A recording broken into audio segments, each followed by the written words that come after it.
네, 안녕하세요.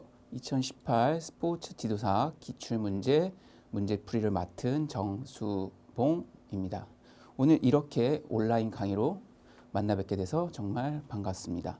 네, 잘 아시다시피 저희 에듀윌 스포츠 지도사는 2017년도에 첫 출간을 하여 올해도 어김없이 출판을 하였는데요.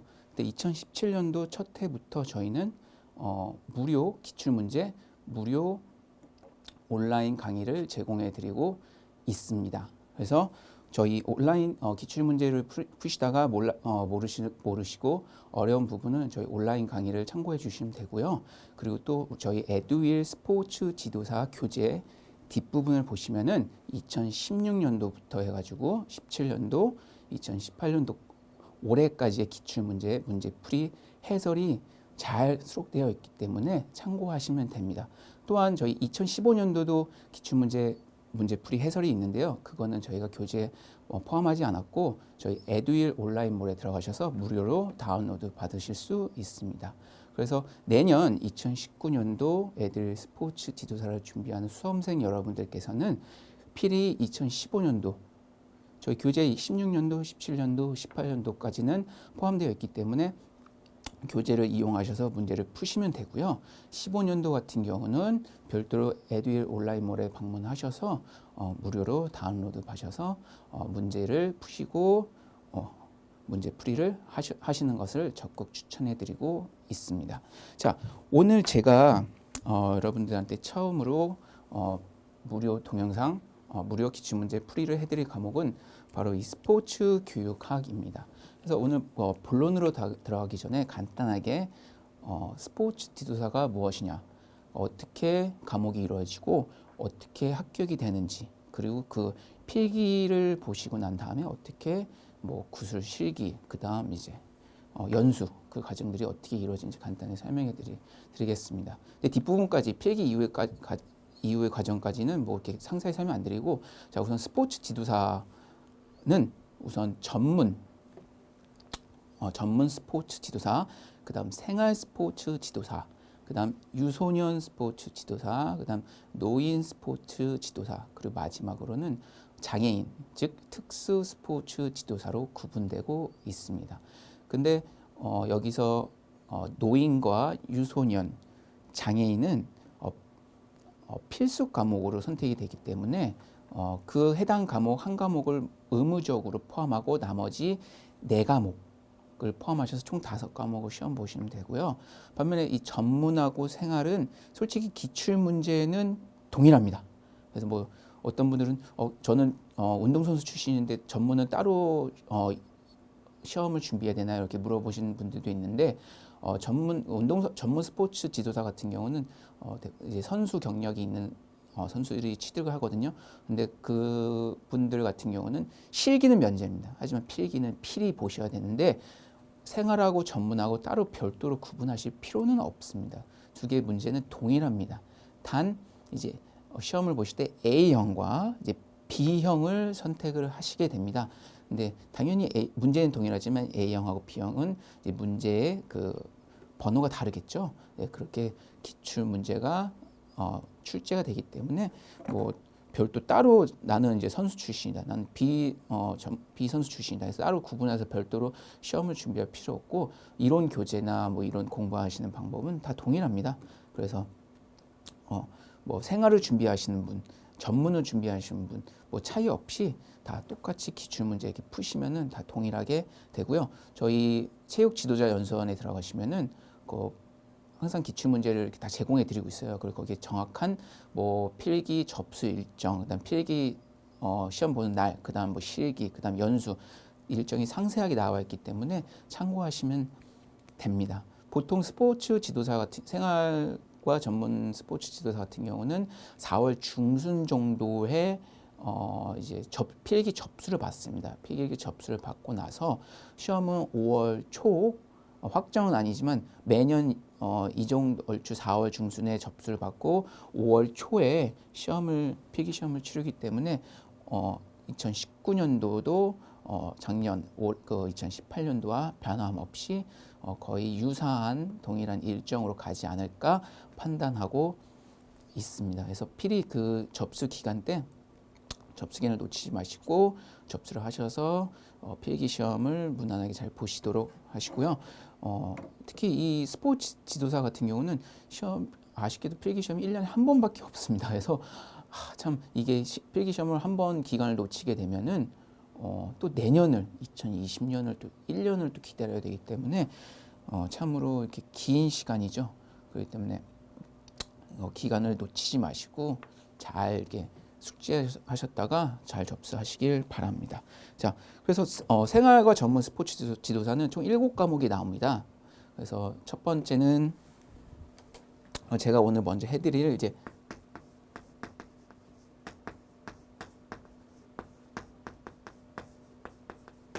스포츠 교육학 과목이고요. 그 다음 두 번째는 이제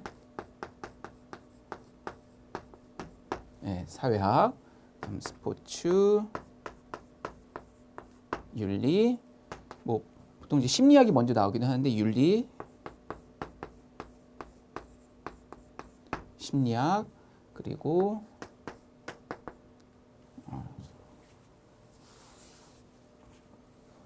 그다음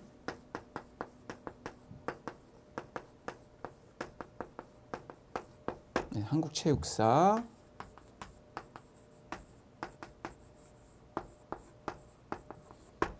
운동생리학,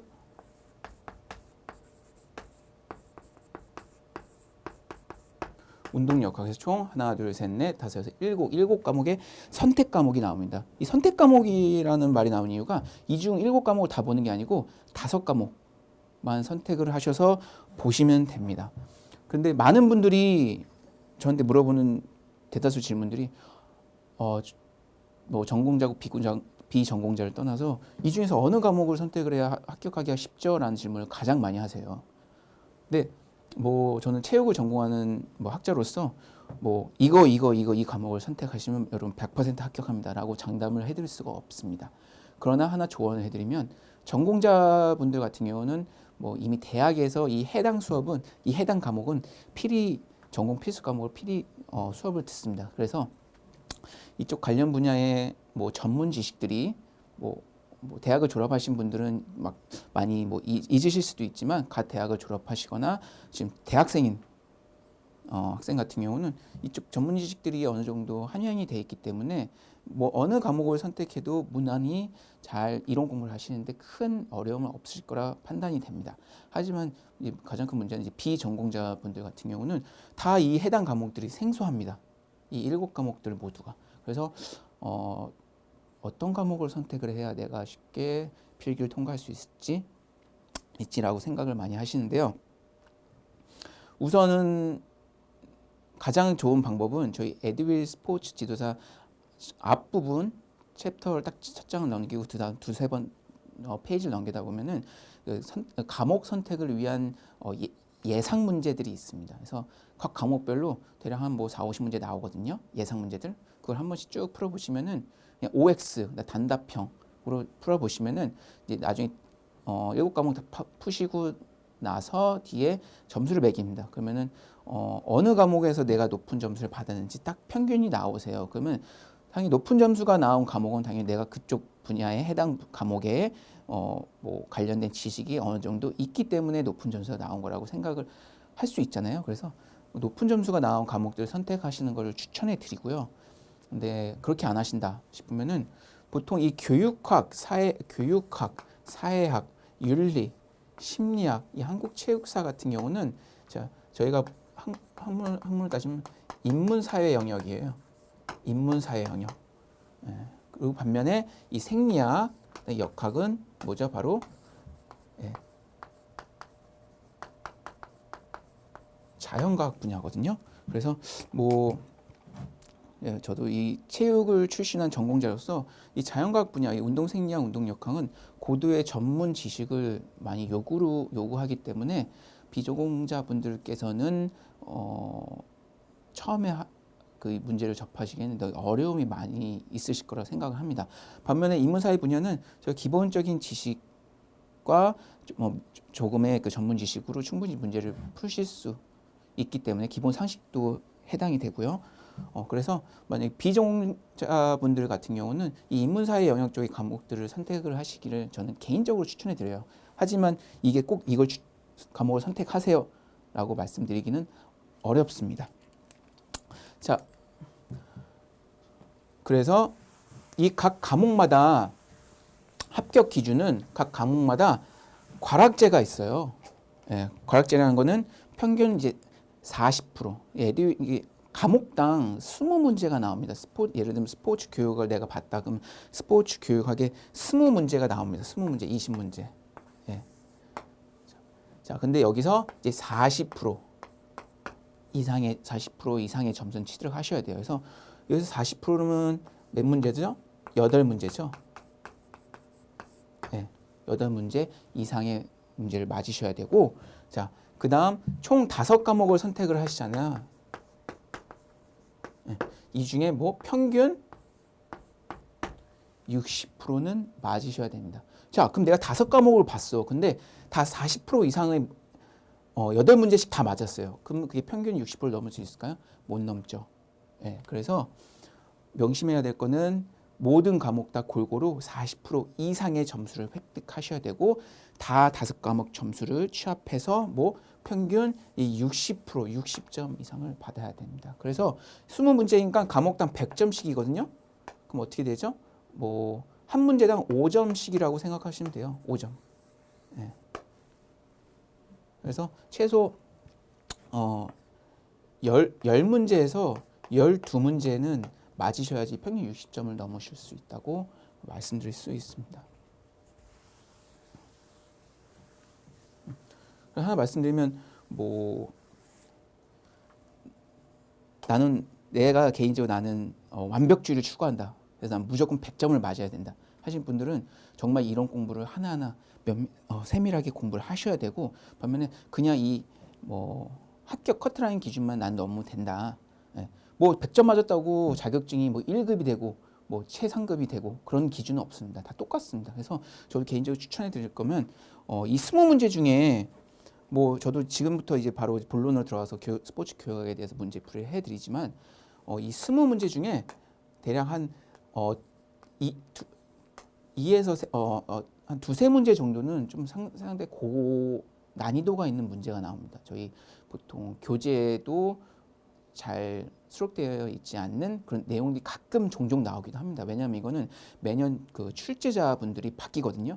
보통 이제 국가 자격증이나 자격증 시험 보면은 문제 은행식으로 해가지고 문제를 만들어 놓고 그 문제가 이제 돌아가면서 로테이션으로 나오는데 이 스포츠 지도사 같은 경우는 매년 이게 출제자들이 바뀝니다. 그래서 출제자들이 자기의 성향에 따라서 문제를 많이 내기도 하고 아니면 나는 이쪽 분야를 스포츠 교육학에서 뭐 예를 들면 스포츠 뭐 지도 방법 쪽에 더 중점을 둔다. 그럼 거기에 문제 비중이 더 많이 나오기 때문에 보통 두세 문제는 뭐 틀리신다 생각을 하고 나머지는 다 좀 난이도가 이제 중하이기 때문에 그거는 무난히 맞히시면은 아까 제가 말씀드린 평균 이상의 점수를 획득하셔서 총 60% 이상의 점수를 맞으셔서 필기를 합격하실 수 있다고 말씀드릴 수 있습니다. 자, 그럼 오늘 제가 서두에 너무 긴 얘기를 해서 죄송하고요. 그럼 이제 본론으로 들어가서 오늘 제가 먼저 해드릴 과목은 스포츠 교육학입니다. 스포츠 교육학은 크게 보시면은 과목별로 대략 많게는 스포츠 교육학이 좀 가장 많이 챕터가 나눠져 있는 걸 알고 있는데 보통 적게는 5챕터, 많게는 7, 8챕터로 나눠지거든요. 그래서 1장, 2장, 3장, 4장, 5장, 6장, 7장으로 이렇게 스포츠 교육학은 구분이 됩니다. 이 구분은 체육 지도자 연수원에 들어가시면 이제 출제 범위나 출제 파트가 부분이 다 나와져 있습니다. 상세하게. 이제 그거를 제가 이제 여기 첨부를 한 거고요. 뭐 제가 별도로 이렇게 매년 이 출제되는 범위가 달라진다라는 건 없습니다. 만약에 변경이 되면은 체육 지도자 연수원에서 공지를 합니다. 예. 그리고 또 저희 이런 자격증 수험서 출제자들도 그걸 매년 파악하기 때문에 그 수험서에 맞게 또 여러분이 합격할 수 있도록 100% 합격할 수 있도록 거기를 또 이제 반영을 해서 이론을 제공하고 기출 문제, 예상 문제를 제공하기 때문에 이런 거는 한 번씩 내가 교육학을 선택했다 그러면 이렇게 이런 챕터의 문제 여기 이 범위에서 문제가 나오는구나 라고 꼭 숙지를 하시고 하시면 되고요. 이 중에서도 1장 같은 경우는 이렇게 쭉 보시면은 이 4장하고 5장에서 이 출제 비중이 가장 높아요. 이렇게 보시면. 예. 이거는 저희가 이제 2015년도부터 이제 스포츠 지도사의 이제 유형이 바뀌었거든요. 예. 그때부터 2015년도, 2016년도, 2017년도, 그다음 2018년도 올해 것까지의 출제 어느 장에서 출제가 가장 많이 되는지 그 출제 범위를 비율 분석을 해서 퍼센테이지로 나눈 건데요. 이 4장하고 5장 이 스포츠 교육 프로그램론하고 스포츠 교육의 지도 방법론에서 가장 많은 출제의 비중이 높습니다. 그래서 이거를 제가 말씀드린 이유는 만약에 스포츠 교육학을 이제 이론을 이제 준비하셔서 공부를 하신다라고 결정하셨으면은 특히 4장하고 5장의 이론 공부를 좀 심도 있게 깊게 들어가셔서 공부를 하셔야지 합격 확률이 높다는 걸 또 말씀드리는 겁니다. 그래서 특히 이 5장 같은 경우는 제가 이제 바로 이제 2018년도 스포츠 지도자 기출 문제풀이 해드리겠지만 보통 2018년도에는 이 5장에서 대략 한 5에서 7문제가 이 장에서 출제가 됐습니다. 그만큼 출제 빈도가 가장 높습니다. 그래서 이 챕터는 항상 잘 숙지해서 넘어가시기를 말씀드립니다. 자, 그러면 이제 본격적으로 이제 본론으로 들어가서 1번 문제부터 풀어보도록 하겠습니다. 자, 1번. 자, 문제 해결 중심의 지도에 활용할 수 있는 체육 수업 모형이나 방식으로 적절한 것은 만약 여기서 문제가 제가 여기서 뭐 문제까지 분석을 하는데 체육 수업 문제 해결 중심의 지도에서 활용할 수 있는 체육 수업 모형으로 적절한 것은 그러면은 딱 이 탐구 수업 모형하고 직접 교수형 모형만 이 보기로 나올 수 있습니다. 이 적극적 교수하고 상호학습적 스타일은 체육 수업 모형은 아닙니다. 그냥 이제 여기 뒤에 나온 방식입니다. 체육 수업 방식. 그래서 이 1번도 아까 제가 이 앞에서 말씀드린 것처럼 이 챕터 5장 자 스포츠 교육의 지도 방법론에 해당하는 문제입니다. 예, 그래서 보면은 문제 해결 중심의 지도에서 활용할 수 있는 체육 수업 모형은 정답은 바로 이 3번입니다. 3번. 탐구 수업 모형. 이 탐구 수업 모형은 문제 해결자로서의 학습자로 그러니까 학습자가 직접 스스로 문제를 해결하는 겁니다. 자, 그러면 교사는 어떤 역할을 하냐? 교사는 학생들에게 질문을 하고 그 질문에 적절한 답을 유도할 수 있게 이끌어낼 수 있게 교사는 옆에서 그런 보조 역할을 하는 겁니다. 그래서 학생들에게 질문을 하고 올바른 답을 이끌어내는 방식의 수업 모형입니다. 즉, 이 어떤 문제가 있다. 그 문제를 교사는 바로 자기가 직접 해결해 주는 게 아니고 질문, 그러니까 물음을 통해서 학생들이 올바른 답을 얘기할 수 있도록 유도하는 거죠. 그래서 교사는 학생의 사고를 이끌어낼 수 있는 질문을 미리 준비해야겠죠. 예상되는 질문을 미리 준비를 해서 시기적절하게 학생들에게 다양한 형태와 깊이로 생각하고 활동할 수 있도록 유도를 해줘야 됩니다. 예, 그래서 이 문제 해결 중심의 지도에서 활용할 수 있는 체육 수업 모형은 탐구 수업 모형이다. 뭐 하나 예를 들면은 자 예를 들면 축구공 차기를 지도를 해요. 교사가. 그러면 교사가 바로 축구공은 발에 디딤발을 바로 만약에 내가 왼발을 디딤발을 둔다. 그럼 디딤발을 발 축구공 옆에 이렇게 두는 거야. 그래서 이렇게 차는 거야. 라고 바로 직접적으로 알려주는 게 아니고 자 축구공이 있어. 그럼 축구공을 정확히 가운데로 발등을 맞추기 위해서는 디딤발을 어디에 두는 게 가장 적절할까? 라고 그런 관련된 질문들을 계속해서 학생들에게 올바른 답을 유도할 수 있는 거죠. 그래서 결국에는 학생들이 선생님 축구공을 정확히 차기 위해서는 디딤발을 축구공 바로 옆에 둬야지 아마 임팩이 가장 잘 되는 것 같아요 라고 학생들에게 생각을 해서 그 방식을 끌어낼 수 있도록 유도하는 거죠. 그래서 그 문제를 해결할 수 있게 도와주는 게 바로 보다 탐구 수업 모형이다. 그래서 정답은 3번이죠. 자, 그럼 나머지를 한번 볼까요? 자, 1번 적극적 교수는 이 교수 그 스타일 방식인데요. 높은 비율의 학습 참여 기회를 제공하고요. 학습 과제의 진도는 교사가, 이후의 연습 단계의 학습 진도는 학생이 결정하는 걸 적극적 교수라고 하고요. 직접 교수 모형은 이 스포츠 교육의 지도 방법론에서 보면은 가장 첫 번째 나오는 모형이거든요. 직접 교수 모형. 학생들에게 높은 비율의 학습 참여와 피드백을 제공해 주는 모형으로서 교사는 수업 내용 그리고 관리 학생의 참여에 대한 모든 의사 결정의 주도자가 되는. 그러니까 교수가 직접 자기가 주도적으로 다 하는 거예요. 네, 그래서 이 모형은 교사 중심의 의사 결정과 주도적 참여 형태를 특징을 합니다. 네, 그래서 말 그대로 직접 교수 내가 직접 한다, 교사가 직접 한다라고 생각하시면 되고요.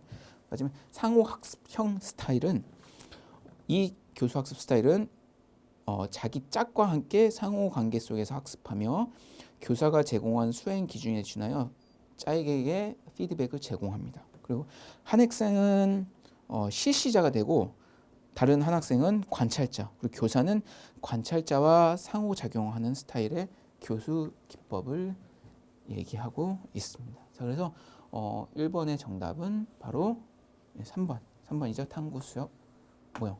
문제 해결을 하기 위한 체육 수업 모형의 탐구 수업 모형을 얘기할 수 있습니다.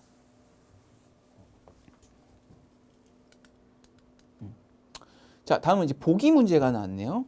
네, 그래서 아까 1번은 말씀드린 5장의 스포츠 교육의 지도 방법론에 대한 문제였고, 이제 2번부터는 앞서 제가 여기 말씀드린 대로 이 순서대로 순차적으로 문제가 쭉 나옵니다. 네. 그래서 보통 출제 문제 보면은 이렇게 순서대로 쭉 문제가 나오는데 가끔 이렇게 섞여서 문제가 나오기도 합니다. 그래서 이번은 보기입니다. 자, 보기를 한번 보실까요? 자, 진보주의 교육 이론은 신체와 정신은 서로 분리될 수 없으며 모든 교육적 활동은 지적, 도덕적, 신체적 결과를 동시에 가져다 준다는 것을 강조한다. 자, 이 이론은 체육교육의 목적이 체조 중심의 체육에서 가로 땡땡땡으로 전환되는 철학적 근거를 마련해 주었다. 자, 그래서 키 단어, 키 포인트, 키워드를 보시면 체조 중심의 체육. 네, 체조 중심의 체육. 네, 자, 이 체조 중심의 체육은 바로 19세기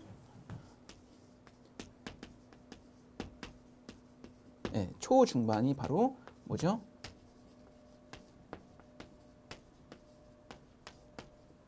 체조 중심의 체육입니다. 자, 반면에 이 19세기 말, 이제 19세기 말하고 20세기 언제?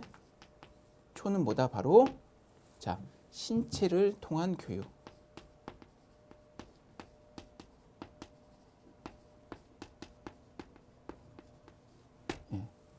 바로 이 신체를 통한 교육이죠. 그래서 19세기 초중반에는 체조 중심의 체육이 중점이었으면은 19세기 말과 20세기 초에는 뭐죠? 바로 이 신체를 통한 교육을 중점으로 체육이 전환되었습니다. 그래서 이 보기에 보시면은 이 하는 것이 아는 것, 즉 경험과 실천을 동일하게 바라보는 이 진보주의 교육 이론. 진보주의 교육 이론은 하는 것, 직접 하는 거랑 아는 것, 즉 경험과 실천을 동시에 추구하는 거죠. 이건 바로 토마스 우드는 진보주의 교육 이론에 근거하여 체조 중심의 체육에서 신체를 통한 교육으로서의 체육 철학으로 넘어가는 이 분수령을 마련하는 새로운 체육에 대해서 발표를 하였습니다. 그래서 또한 존 듀이는 모든 교육적 활동은 뭐다? 여기서 이 모든 교육적 활동은 지적, 도덕적, 신체적 결과를 동시에 가져다 준다고 강조하였습니다. 누가? 존 듀이가. 그래서 정답은 체조 중심. 19세기 초중반에는 체조가 중심이었습니다. 그러나 19세기 말과 20세기 초에는 뭐다? 신체를 통한 교육. 그래서 정답은 1번 신체를 통한 교육입니다. 자, 그러면 체력 중심의 교육과 신체의 교육, 움직임의 교육은 언제나? 바로 언제죠? 20세기 중반과 말을 이야기합니다. 그래서 체력 중심의 교육, 자, 2번 체력 중심의 교육은 바로 20세기 중반 이후 스포츠 교육과 신체 운동을 바탕으로 신체 활동 교육 및 신체 움직임을 목적과 내용으로 확장시키는 교육이고요. 그다음 4번 움직임 교육도 20세기 움직임 교육도 20세기 중반 이후 휴먼 무브먼트와 움직임의 교육이 나타나며 움직임 교육의 교육 과정은 교육 체조, 교육 무용, 교육 게임으로 구분되고요. 그리고 마지막 3번 신체의 교육은 바로 언제냐? 바로 20세기 후반 이후입니다. 그래서 체력 중심의 교육과 움직임 교육은 20세기 중반이고요. 신체의 교육은 20세기 후반이라고 생각하시면 되고요. 신체의 교육은 20세기 후반 이후 스포츠 교육은 신체 활동의 교육 내용을 하고 있으며 스포츠 교육의 목적과 내용을 보다 이렇게 확장시켰습니다. 즉, 20세기 중반 이후는 휴먼 무브먼트 철학이 등장하였고요. 그다음 체육 학문화 운동이 발생. 이 체육 활동을 점차 이제 학문화시켰습니다. 그런 운동이 시작되었고, 그다음 움직임 교육, 그다음 놀이 교육의 구체화, 그다음 놀이 교육에서 스포츠 교육이 주장되었습니다. 그래서 다시 한번 간단하게 요약하자면 19세기 초중반은 뭐다? 바로 이 체조 중심의 체육에서 19세기 말과 20세기 초는 뭐다? 신체를 통한 교육이 됐고요. 20세기 중반과 후반은 뭐다? 바로 휴먼 무브먼트, 체력 중심의 교육, 움직임의 교육. 이 무브먼트가 이제 움직임이라는 뜻이거든요. 움직임 교육. 그리고 20세기 말은 신체의 교육을 얘기할 수 있습니다. 정답은 1번 신체를 통한 교육입니다.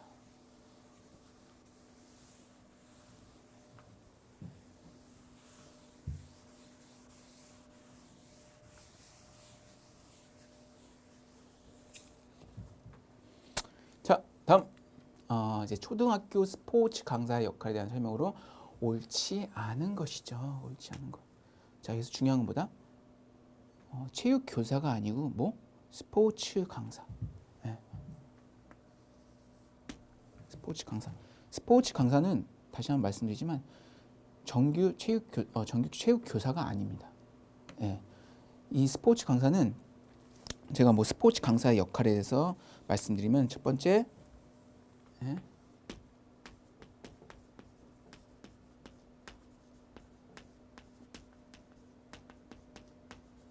정규 체육 수업을 진행하는 거. 정규 체육 수업 진행은 누가 하죠? 정규 체육 교사가 하죠. 이거를 이제 보조하는 역할을 하고요. 자, 두 번째는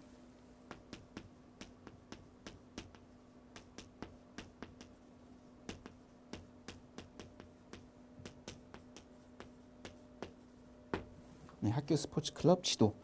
그리고 세 번째는 학교 스포츠 클럽 플러스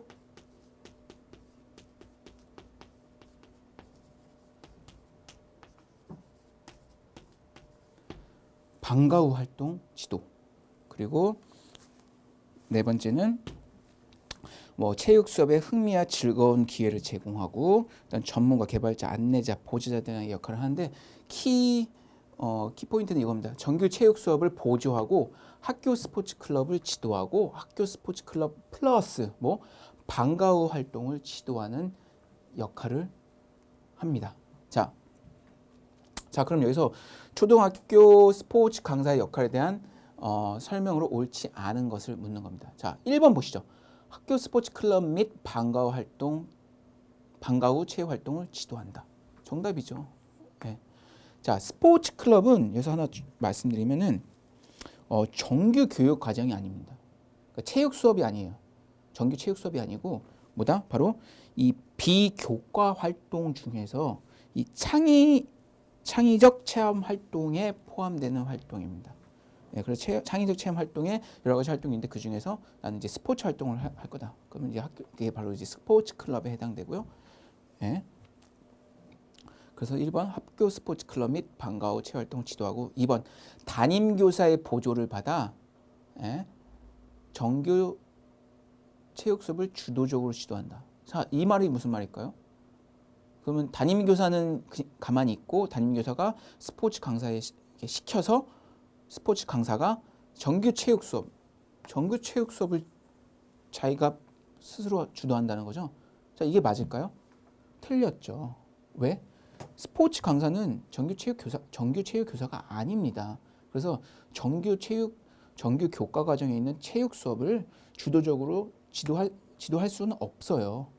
예, 그래서 이게 틀린 거죠. 그래서 옳지 않은 것은 2번. 예. 제가 갑자기 빨간색을 쓰다가 노란색을 썼는데 빨간색이 잘 안 보일 것 같아서 노란색으로 바꿨습니다. 예. 그래서 다양한 색깔을 이용하면서 여러분들이 집중할 수 있도록. 예. 자, 3번 보시죠. 그러면 체육 수업에 대한 흥미를 유발하고 즐거운 경험의 기회를 제공합니다. 그렇죠. 예. 이거는 기본입니다. 이거는 뭐 스포츠 강사 역할뿐만 아니라 정규 체육 교사의 역할에도 해당되죠. 예. 체육 수업을 재밌게 흥미있게 해서 학생들이 계속 참여할 수 있게 자발적으로 스스로 참여할 수 있게 해야지 체육 수업을 지루하게 뭐 체육뿐만 아니라 모든 수업 자체가 지루하면 재미가 없어요. 학습자의 관심을 이끌 수가 없습니다. 그리고 마지막 학교 스포츠 클럽 리그 및 토너먼트 경기를 기획하고 운동 프로그램을 개발한다. 자, 이건 정규 교과 과정에 들어있는 체육 수업이 아니죠. 뭐다? 학교 스포츠 클럽의 리그 및 토너먼트를 기획하고 운영하는 거. 스포츠 강사 할 수 있죠. 네. 그래서 이게 다 맞는 얘기죠. 단 2번 뭐죠? 정규 체육 수업을 주도적으로 지도하는 것은 안 됩니다. 말이 안 됩니다. 네. 그래서 정답은 옳지 않은 것. 그래서 2번을 선택하시면 됩니다. 가끔 이게 약간 헷갈리신 분들이 있어요. 정규 체육 교사랑 이제 스포츠 강사랑. 그래서 제가 좀 추가적으로 설명해 드리면 스포츠 강사의 자격 기준을 한번 보시면은 대학에서 체육 관련 학과를 이수한 자 중 초등학교 2급 정교사, 그 중등학교 체육 2급 정교사, 그다음 실기 교사 자격증, 생활체육 2급 이상의 지도자 자격증 중 하나 이상을 필요로 합니다. 네, 스포츠 강사가요. 네, 그런 자격 기준이 있습니다. 그래서 정답은 2번이고요. 자, 4번 스포츠 인성교육 조건에 대한 설명을 적절하지 않은 것. 인성교육. 자, 1번 보시면은 스포츠 활동에서 바람직한 행동을 지속적으로 반복하도록 한다. 네. 그 다음 2번 학습자가 올바른 도덕적 의식을 가지고 자율적으로 실천하도록 한다. 내가 스포츠 인성교육 조건에 대해서 만약 이쪽 관련된 공부를 안 하셨어요. 근데 이 문제 같은 경우는 그냥 읽어만 보셔도 정답을 확인할 수 있는 문제거든요. 좀 난이도 낮은 문제입니다. 2번 학습자가 올바른 도덕적 의식을 가지고 자율적으로 실천하도록 하고요. 말이 좀 긍정적이잖아요. 그 다음 3번 지도자가 바람직한 인성의 역할 모델로서 스포츠맨십의 모범을 보여준다. 그렇죠. 지도자나 코치, 감독, 가르치는 교사는 그 모든 그 학습자들의 모델이 돼야 돼, 모범이 돼야 된단 말입니다. 예, 바람직한 인성의 역할 모델, 그리고 스포츠맨십의 모범을 보여줘야죠. 예, 예를 들면 교사랑 같이 체육 활동하는데 교사가 막 학생들한테 학생들 안 보는 사이에 몰래 자기가 막 뭐 반칙을 하거나 그런 행위를 하면 올바른 스포츠맨십, 페어플레이 정신을 보여줄 수 없는 거죠. 그래서 항상 바른 길을 바른 모습을 보여줄 수 있도록 지도자는 해야 되고요. 4번 스포츠 활동과 인성의 요소를 독립적으로 구분하여 지도한다. 예. 자, 스포츠 활동과 인성의 요소를 독립적으로 구분을 왜 할까요? 자, 스포츠 활동을 통해서 이 인성의 요소들도 함께 포함해서 교육을 해야죠. 따로 뭐 스포츠 활동 가르치고 그다음에 인성 따로 가르치고 그럴 필요가 없습니다. 그럼 스포츠 활동을 한 이유가 없죠. 예, 그래서 스포츠를 통한 인성 교육에 있어 스포츠 활동과 인성의 요소를 따로 이렇게 구분짓는 게 아니고요. 어떻게 스포츠 활동을 통해 규칙을 준수하고 그다음 존중, 그다음 자기 절제. 자기 절제라는 거는 모든 스포츠는 그 스포츠의 특성에 맞게 룰과 규칙이 있습니다. 규칙. 근데 그 예를 들면 축구를 하는데 내가 축구는 손을 이용할 수 없죠. 골키퍼를 제어하고. 근데 내가 화가 난다고 축구공을 들고 막 뛰어.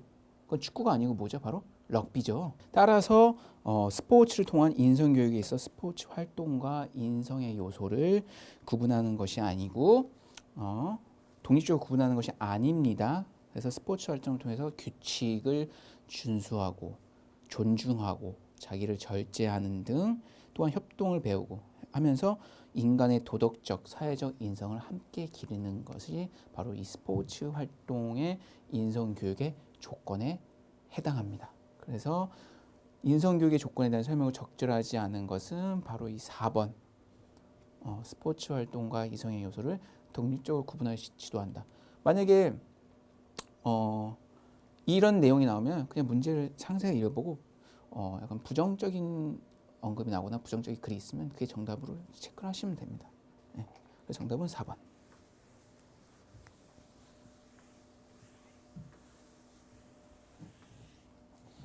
자, 이제 5번으로 넘어가겠습니다. 5번을 보시면 이렇게 표가 나오는데요. 자, 이 보기를 보시면 보기는 생활체육 참여자가 지도자의 자질을 평가한 도구이다. 이 평가의 도구의 명칭은 무엇이냐? 참여자가 지도자의 자질, 그러니까 즉 학습을 받은 학습자가 이 지도자, 이 교사를 평가하는 평가 도구를 얘기하거든요. 그래서 첫 번째 보면 뭐 보고서, 그다음 루브릭, 평정 척도, 학습자 일지 이렇게 네 가지 보기가 나왔는데 우선 이 보기를 보시면은 뭐 이렇게 뭐 평가 요소에 매우 만족, 보통, 불만족, 매우 불만족의 5가지의 선택 요소들이 있고 그다음에 요인들 문항을 보면 안전관리, 시설관리, 의사소통이 있어요. 그래서 내가 수업을 들었어요. 예를 들면 그래서 안전관리에 대해서는 내가 뭐 보통이다. 시설관리에 대해서는 만족한다. 의사소통이 잘 안 됐어. 이제 불만족 하고 선택을 합니다. 보통 이런 선택을 많이 하는 이런 도구는 예를 들면 저도 지금 대학에서 수업을 하고 있지만 수업을 이제 중간고사가 끝나면 이제 중간 강의 평가를 하고요. 그다음 기말 끝나면 또 학생들에게 이제 강의 평가를 선택하게 그런 기간이 있습니다. 그럼 학생들이 이제 들어가서 평가를 하잖아요. 그럼 이런 식으로 예를 들면 뭐 수업, 그다음 뭐 수업에 관련된 요인들, 요소들, 예를 들면 원어 강의면 원어 수업을 적절히 했는지, 뭐 교사가 성적인 발언을 했는지, 아니면 정치적인 발언을 했는지 그런 거에 대해서 쭉 평가하는 그런 설문지가 나옵니다. 예, 이런 설문지 평가 도구를 뭐라고 하냐면 바로 이 평정 척도라고 해요. 척도. 예. 그래서 이거를 문항 5개잖아요. 선택할 수 있는 게. 그래서 이걸 5점 척도의 설문 문항이라고 합니다. 5점 척도. 예. 자, 그러면 이 평정 척도는 보면은 이 준거가 구체적이며 판단하여 결정하기에 명확하게 소술되어 있어야 됩니다. 예. 문항이 명확해야 되고 그거에 대한 선택이 딱딱딱 나눠지기 때문에. 그리고 이 교육 현장에서 자주 사용하는 편정 척도는 이 3단계, 5단계고요. 그다음 학습자가 스스로 운동 기능을 평가하기 용이한 평가 도구입니다. 예. 이게 뭐 주관식이나 서술이 아니기 때문에 아주 쉽게 어떤 문항에 대해서 선택을 할 수 있게 돼 있습니다. 예. 그래서 다시 말씀드리면 교육 현장에서 많이 적용해서 사용하고 있는 평가 도구입니다. 자, 그럼 보고서는 뭐냐? 말 그대로 보고하는 거예요. 예. 보고하는 이제 글이나 문서를 의미하고요. 루브릭은 학습자의 수행을 평가할 때 효과적인 평가 도구로 이제 인정받고 있고요. 학습자들은 학습 결과로 무엇이 구체적으로 요구되는지 파악이 가능합니다. 또한 학습자들은 스스로 평가 과정에 참여할 수 있게 되어 학습의 촉점이 무엇인지 분명히 알고 자기 주도적 학습이 가능한 걸 루브릭이라고 하고요. 그다음 학습자 일지는 어떤 활동에 참여했는지에 대해서 그냥 그거에 대해 기록을 하는 거예요. 예, 이렇게 기록을 한 이유는 자신이 기록한 자기 정보의 정확성을 확인하는 데 또 유용하고요. 또한 타인에게 나 말고 상대방에게 자신의 활동 기록을 입증해야 될 때 많이 이용되기도 합니다. 그래서 이 보기의 정답은 이제 3번 평정 척도입니다.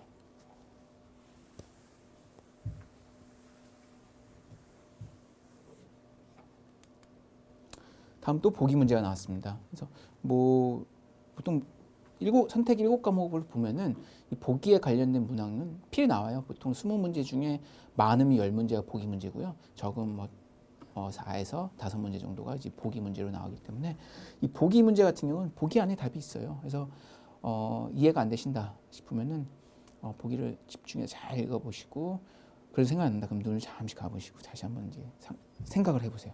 그러면 보기 안에 답이 있기 때문에 정답을 선택하기에 크게 어려움 없으실 거고, 뭐 다시 말씀드리지만 20문제 중에 이 문제는 틀려도 되겠지라는 문제는 없어요. 한 문제 한 문제 소중하기 때문에, 왜? 그 한 문제에 따라서 내 평균 점수가 떨어지기 때문에 한 문제 한 문제 신중하게, 이거 한 문제 때문에 평균 60점을 못 넘어가지고 또 1년을 기다릴 수는 없잖아요. 그렇죠? 그렇기 때문에 한 문제 한 문제 신중하게 문제를 잘 읽어보시고 선택하시길 바라겠습니다. 자, 보기입니다. 보기. 스포츠 지도를 위한 준비 단계에 대한 설명 중 옳은 것을 모두 고르시오. 스포츠 지도를 위한 준비 단계입니다. 자, 지도자는 자신이 가르칠 수 있는 내용의 수준이 어느 정도인지 고려해야 됩니다.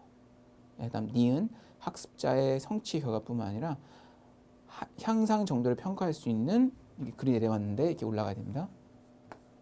방법을 계획한다. 그다음 디귿 지도의 목표가 모방일 경우에는 지시자, 창조일 경우에는 촉진자의 역할이 필요하고요. 그다음 행동 목표는 운동 수행 조건, 성취 행동, 운동 수행 기준을 고려하여 설정한다라고 하는데, 이 준비 단계는 스포츠 지도를 위한 준비 단계는 크게 6가지로 나눠집니다. 그래서 첫 번째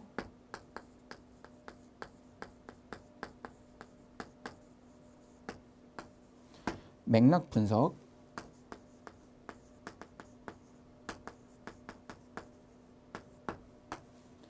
내용 분석, 그 다음 학습 목표,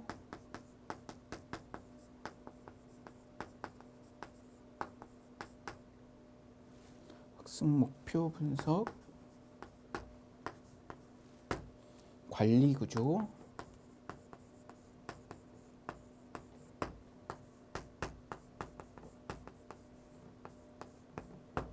평가, 맞아요.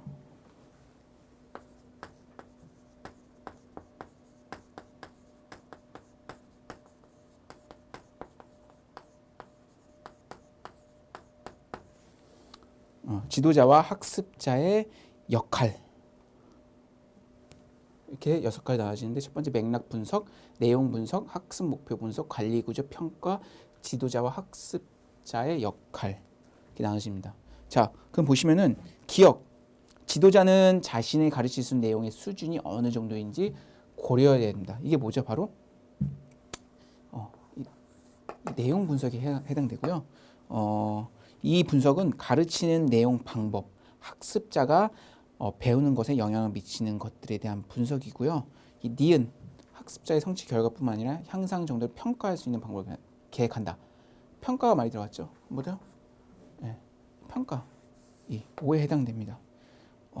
2단계는 학습자의 학습 성취도 평가를 계획해야 하며 구체적인 평가 절차와 기준을 마련해야 되고요.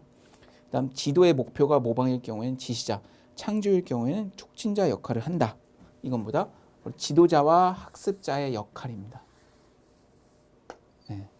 거기에 해당되고, 행동 목표는 운동 수행 조건, 성취 행동, 운동 수행 기준을 고려해서 설정한다. 이거는 바로 뭐다? 학습 목표 분석에 해당이 됩니다. 이 학습 목표 분석은 일반 목표와 행동 목표로 구분이 되는데요. 일반 목표와 행동 목표, 여기 행동 목표 나오죠? 이 맥락 분석과 내용 선정 결과를 고려하여 설정해야 하는데, 일반 목표는 의도하는 학습의 포괄적인 영역에 대한 목표인 반면, 여기 나와 있는 행동 목표는 성취해야 하는 특정한 운동 수행 기준을 고려하여 설정해야 되고요. 행동 목표는 운동 수행 조건, 성취 행동, 운동 수행 기준 등의 3가지로 구성됩니다. 그래서 이 스포츠 지도를 위한 준비 단계는 다시 한번 말씀드리지만 이 6가지 맥락 분석, 내용 분석, 학습 목표 분석, 관리 구조, 평가, 그다음 지도자와 학습자의 역할 이렇게 6가지로 구분이 되는데요. 그래서 이 보기에서 나오는 이 기억, 니은, 디귿, 리을 모두 이 지도자를 위한 준비 단계에 해당되는 것이기 때문에 정답은 뭐다? 바로 이 4번입니다. 옳은 것을 모두 고른 것은 4번. 네.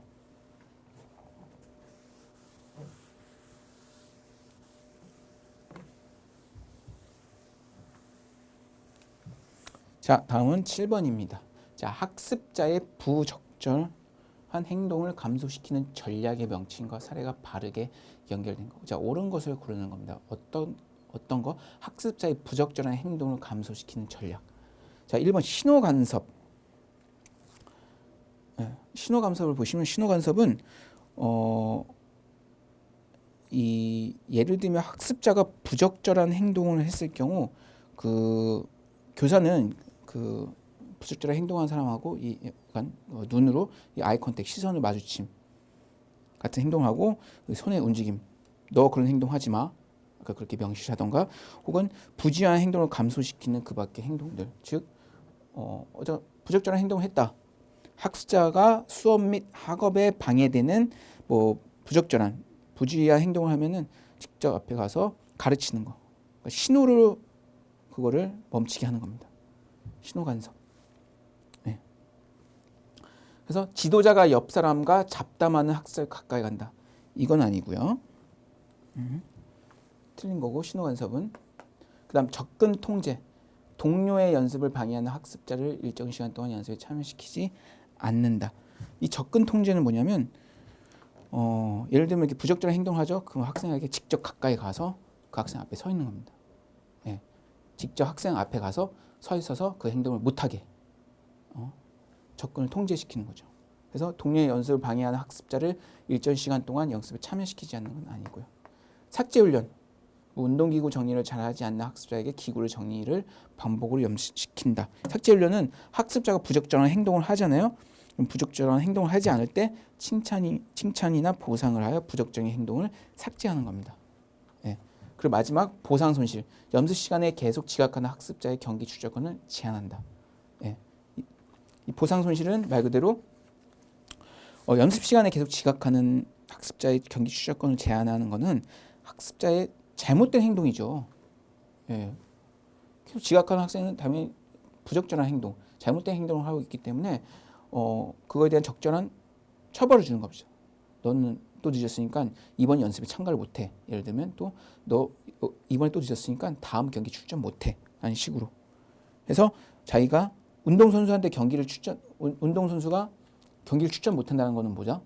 바로 벤치에만 앉아서 기다리는 거잖아요. 그럼 선수가 선수의 의미는 뭐죠? 경기 나서 뛰어서 팀의 성적을 올리는 건데 못 뛰어요.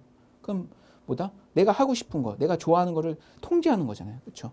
그래서 그건 바로 이제 보상 손실이라고 합니다. 네.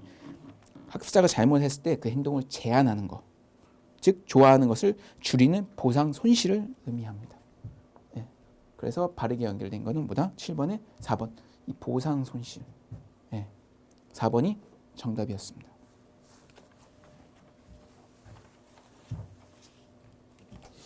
자, 다음 이제 8번으로 넘어갈게요. 자, 학교체육진흥법 내용 중 옳지 않은 것. 자, 이 학교체육진흥법 문제는 2015년도부터 해가지고 매년 나와요, 매년. 그래서 2015년도, 2016년도, 2017년도, 2018년도까지 매년 출제되기 때문에 저희 에듀윌 스포츠 지도사 교재에 보면 학교체육진흥법에 대한 그 정책적 그 법률이 쫙 나와 있습니다. 예, 조항들이. 그거를 쫙 한번 읽어보시고 그 암기할 수가 없어요. 그래서 한번 계속 읽어보시면서 이해하실 수 있도록 해야죠. 외운다고 하시면 너무 많기 때문에 어렵습니다. 그래서 또 이 학교 2015년도부터 그 4년 동안의 출제 경향을 보면 학교체육진흥법에 관련된 문제가 어떻게 나오는지 그걸 딱 파악을 하실 수 있으실 거예요. 그래서 학교체육진흥법에 대한 내용은 필히 꼭 숙지를 하고 숙지를 하시고 넘어가셔야 되고요. 암기는 아니고요. 이해하시고 넘어가셔야 돼요. 자, 1번 학교의 장, 학교 운동부 운영의 투명성을 위해 기숙사를 운영할 수 없다. 네, 기숙사를 운영할 없다. 그리고 두 번째, 학교의 장은 학생 선수의 최저 학력이 보장될 수 있도록 노력해야 하며 경기대회 출전을 제한할 수 있다. 즉 이 말은 뭐다? 학생 선수의 요즘 최근 이슈화되고 있는 거죠. 운동 선수들이 학업은 열중 안 하고 그냥 운동만 하는 거. 근데 그게 문제가 되는 게 뭐냐면 학생 때는 괜찮아요. 학생 때는 내가 선수 생활만 계속 운동 좋은 경기력만 보면 되잖아요. 근데 문제는 선수 생활이 뭐 아시다시피 저도 제 주변에 학생들 보면 선수들이 엄청 많거든요. 대부분 선수들 보면은 자기가 선수 생활할 때는 그런 심각성을 몰라요. 그런데 이제 선수 생활 그만두고 나면은 막상 자기가 어디에 진로를 통해서 가려고 하면은 그 기술도 없고 능력이 많이 부족한 거예요. 그래서 많은 어려움이 있어요. 그래서 정부에서는 뭐 대연체육회나 대연체육회에서 은퇴 선수 진로 방향을 진로를 나아갈 수 있게 도와주는 그런 뭐 세미나나 프로그램도 많이 정책적으로 제공해드리고 있고요. 그래서 학교의 장은 학생의 최저 학력, 예를 들면 미국 같은 경우도 대학생 운동선수 같은 경우는 B+ 이상의 학점을 계속 유지해야지만 선수 생활을 할 수가 있어요. 근데 만약에 B+ 이하다, 평균 점수 이하다, 학교에서 요구하는 점수 이하다, 그러면 선수 활동을 할 수가 없어요. 제한돼요. 그래서 언제 다시 할 수 있냐?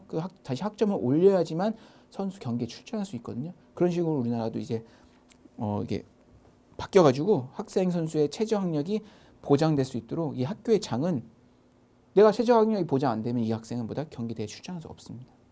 그래서 최저 학력이 보장이 되면 경기에 출전할 수 있고요. 예전 과거처럼 엘리트 위주, 운동만 하는 거. 운동선수는 운동만 해야지. 무슨 학업이야. 공부할 필요 없어. 저도 중고등학교 때 보면은 운동선수들, 뭐 농구부, 축구부 다 이렇게 있었는데 운동선수들 보면은 수업을 안 들어와요. 막 경기 대회만 나가고. 예. 그렇게 학업을 뭐 유지하곤 했는데 지금 막 뭐 고등학교 졸업을 하고 대학교 졸업하고 나중에 사회 나와서 만나니까 막상 그 당시에는 선수 생활 때는 정말 뭐 학교에서 제일 인근 학교에서 제일 잘 나온 선수였는데 막상 프로로 프로로 진출 못하고 진로로 선택도 못해가지고 방황하는 선수들이 꽤 많이 있었습니다. 그래서 이런 거 그래서 이 학교체육진흥법에 보면은 이 초등학교, 중학교, 고등학교 때부터 이렇게 운동 선수를 다 관리할 수 있는 학교체육진흥법이 딱 정해져야 됩니다. 그다음 기초학력 보장 프로그램의 운영 등에 필요한 사항은 교육부령으로 정한다. 그렇죠. 국가 및 지자체는 예산 범위에서 학교 운동부 운영과 관련된 경비를 지원할 수 있습니다. 자, 그래서 정답은 1번입니다. 자, 학교체육진흥법 제11조 제4항에 보면은 학교의 장은 원거리에서 통학하는 학생 선수를 위하여 기숙사를 운영할 수 있습니다. 네. 그냥 무조건 모든 운동선수라고 다 이게 기숙사에 합숙해서 밥 먹고 운동하고가 아니고 원거리, 거리가 먼 학생 같은 경우는 이제 따로 별도로 기숙사를 운영을 해서 운동부를 운영을 할 수 있습니다. 그래서 정답은 1번이고요. 자, 2번 같은 경우는 보면은 제11조 제1항 학교의 장은 학생 선수의 최저 학력이 보장될 수 있도록 노력해야 하며 경기대 출전을 제한할 수 있습니다. 그다음 3번은 제11조 제2항 기초 학력 보장 프로그램의 운영 등에 필요한 사항은 교육부령으로 정하고요. 제4번 제11조 제6항 국가 및 지자체는 예산의 범위에서 학교 운동부 운영과 관련된 경비를 지원할 수 있습니다. 네. 다시 한번 말씀드리지만 학교체육진흥법과 관련된 문제는 2015년도부터 매년 올해 18년도까지 출제되기 때문에 2019년도에도 필히 꼭 출제될 의도가 높습니다. 그렇기 때문에 그 학교체육진흥법에 대해서 쭉 한 번씩 읽어보시고 이해하시고 넘어가셔야 됩니다. 네. 자, 이제 9번입니다. 자, 또 보기 문제가 나왔습니다. 이제 보기의 사업을 포함하는 생활체육 활성화 정책은 생활체육 활성화 정책입니다. 자, 행복 나눔 스포츠 교실, 그다음 스포츠 광자 이용권 사업, 스포츠 버스를 활용한 움직이는 체육관 및 작은 운동회. 자, 보기는 바로 뭐다? 이 소외계층 체육진흥 정책에 대한 보기였습니다.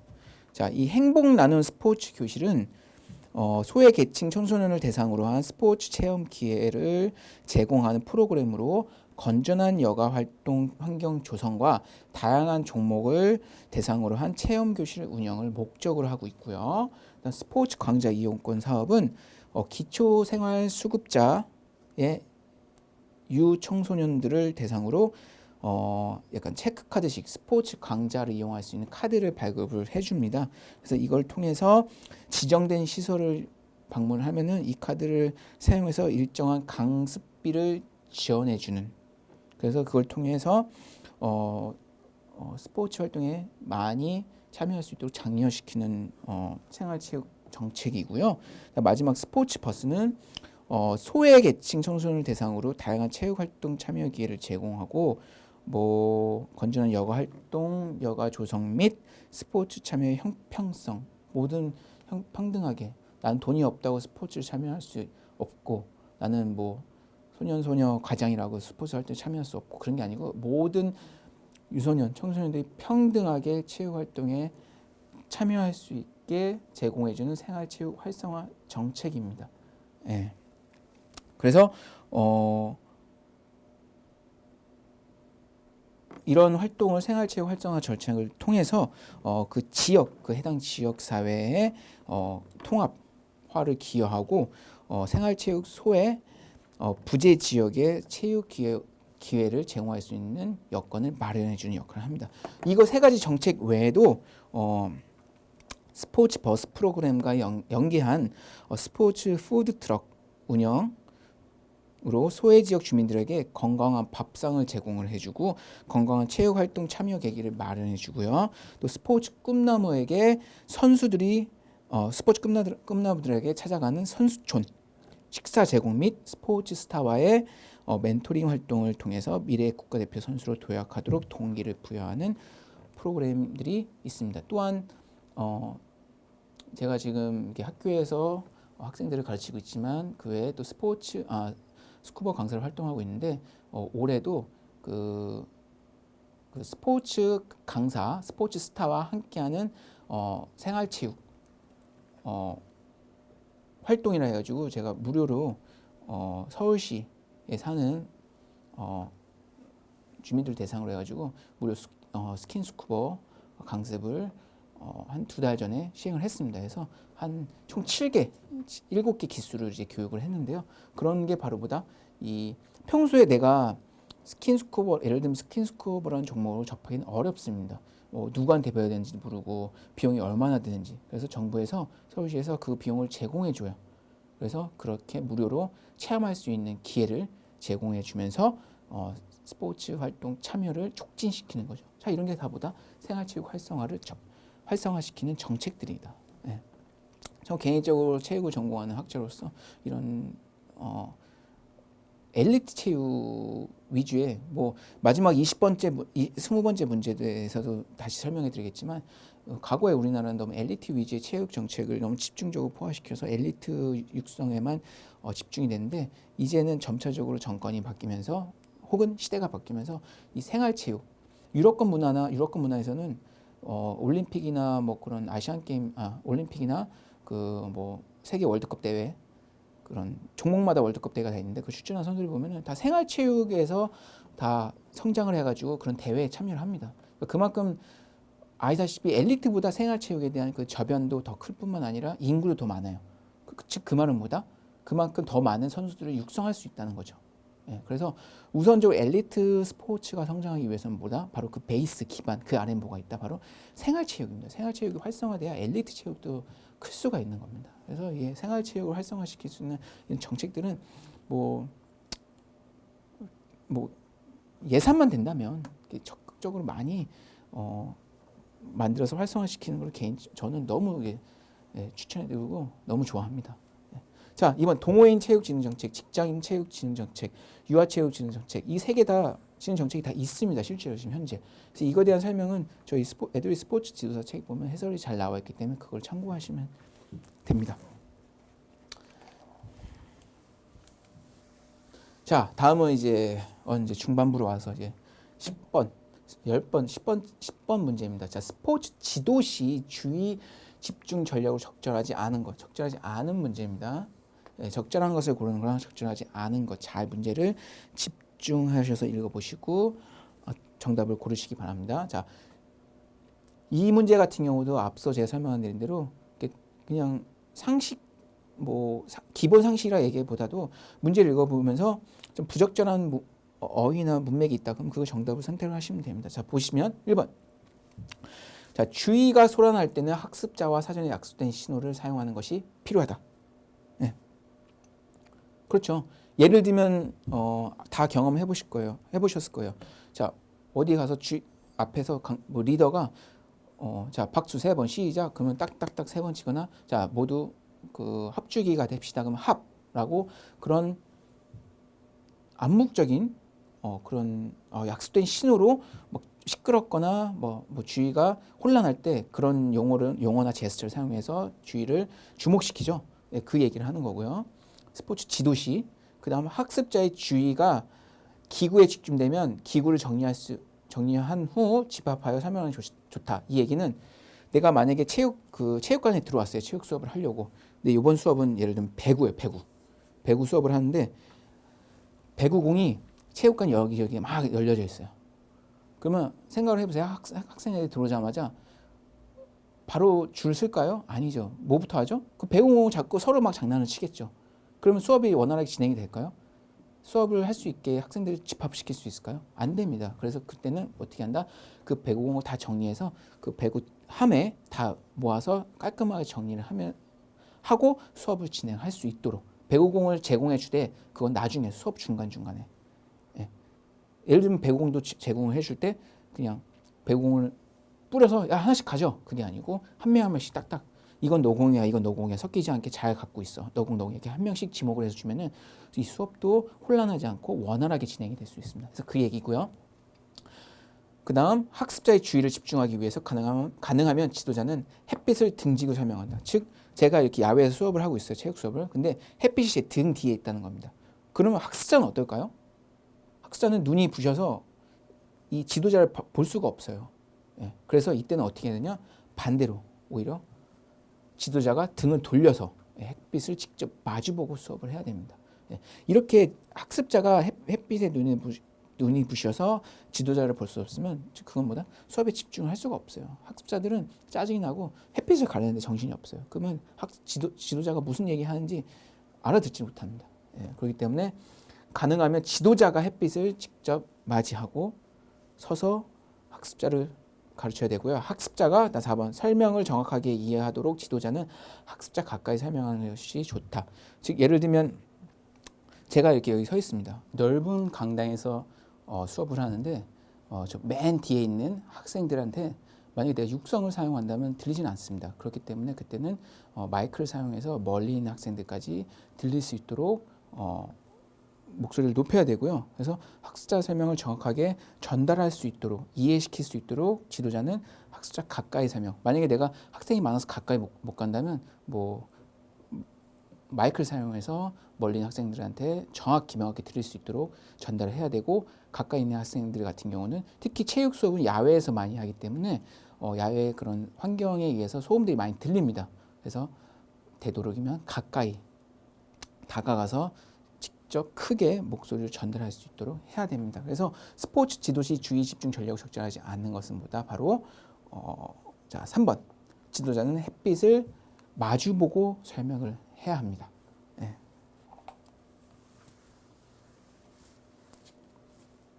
자, 11번 또 보기 문제가 나왔는데요. 자, 보기의 기억, 니은의 용어가 바르게 묶인 것은 자, 2015년 초중등학교 교육과정 총론에 의하면 중학교 이 학교 스포츠 클럽 활동은 정규 교육 과정에 뭐에 편제되어 있지 않으며 니은의 동아리 활동에 매 학기 편성하도록 하고 있다. 자, 제가 아까 앞서서 스포츠 강사 얘기할 때 몇 번 문제였죠? 아마 3번인가 4번 문제였는데 그때 스포츠 강사에 대해서 얘기할 때 학교 스포츠 클럽에 대한 얘기가 나왔습니다. 그래서 그때 제가 간단하게 설명을 해드렸는데요. 이 학교 스포츠 클럽은 정규 교육 과정의 비교과 활동입니다. 정규 교육 과정의 활동이 아니고요. 비교과 활동이에요. 그리고 어디에 소속되냐? 창의적 체험 활동은 자율 활동, 동아리 활동, 그다음 봉사 활동, 진로 활동 등으로 구분이 되는데 학교는 이 창의적 체험 활동의 영역을 학생들의 발달 수준, 학교의 여건 등을 고려하여 자율적으로 편성 및 운영할 수 있어요. 학교에 따라서. 예, 뭐 딱 교육부가 정해준 게 아니고요. 학교에 의해서 자율적으로 편성 및 운영을 할 수 있습니다. 그래서 뭐 창의적 체험 활동의 스포츠 클럽 활동도 학교마다 진행하는 뭐 체육 종목들이 다 달라요. 예, 그래서 창의적 체험 활동은 학교 스포츠 클럽 활동 및 자유학기에 이루어진 다양한 활동들과 연계돼서 할 수 있습니다. 즉 학교 스포츠 클럽 활동은 정규 교육 과정에 어디에 편제되어 있지 않다는 거죠. 예. 교과 활동에 포함되어 있는 게 아니에요. 그러니까 이 학교 스포츠 클럽은 뭐다? 비교과 활동에 포함되어 있는 활동입니다. 그래서 정규 교육 과정에 교과 활동에 편제되어 있지 않으며, 만약 여기서 않으며가 아니고 스포츠 클럽 활동은 정규 교육 과정의 비교과 활동에 편제되어 있으며, 예? 그다음 니은의 동아리 활동에 매학기 편성하도록 하고 있다. 보다 창의적 체험 활동, 비교과 활동. 하지만 여기서 보기에서 뭐다? 편제되어 있지 않으며, 않다고 했죠. 어디에 포함되어 있지 않은 거죠? 교과 활동에. 예. 그래서 정답은 뭐다? 바로 이 4번. 예. 예, 다시 한번 말씀드리지만 이 학교 스포츠 클럽 문제도 거의 매년 출제가 됩니다. 그래서 학교 스포츠 클럽은 정규 교과 과정에 포함되어 있지 않습니다. 무슨 과정이죠? 그래서 비교과 활동이에요. 비교과 활동 중에서 어디? 창의적 체험 활동의 동아리 활동에 매학기 편성되도록 하고 있으며, 이 활동은 학교의 장애에 의해서 자율적으로 운영되거나 이제 편성될 수 있습니다. 네, 그래서 정답은 4번.